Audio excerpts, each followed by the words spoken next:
Hello friends, कैसे हैं आप सभी। आज मैं आपके सामने जो कहानी लेके आई हूँ वो है प्रयत्न ही सफलता का मार्ग। एक बार की बात है, एक ऋषि के आश्रम में भोला नामक एक विद्यार्थी अध्ययन कर रहा था। उसका नाम ही भोला नहीं था, बल्कि वो व्यवहार से भी भोला था। वह पाठ सीखने और समझने में बहुत समय लगाता था। गुरुजन कई उदाहरण देकर पाठ को समझाते, लेकिन भोला के पल्ले कुछ नहीं पड़ता था। अन्य विद्यार्थी उसकी सीखने की धीमी गति पर हंसते थे। सभी गुरुजन उसे समझा बुझाकर हार गए थे, किंतु भोला को पाठ की बातें याद ही न रहती थी। एक दिन सुबह भोला आश्रम छोड़कर अपने घर के लिए निकल गया। रास्ते में उसे बहुत प्यास लगी।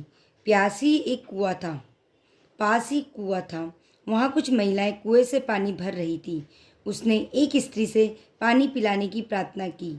वो महिला जब कुएं से पानी निकाल रही थी, तब अचानक भोला की दृष्टि पत्थर की घिरनी पर गई। भोला ने पानी भरने वाली महिला से पूछा, इस पत्थर पर ऐसा निशान कैसे बन गया। पानी भरने वाली महिला ने उत्तर दिया, रस्सी से बार बार घिसे जाने के कारण इस पत्थर पर ये गहरे निशान बन गए।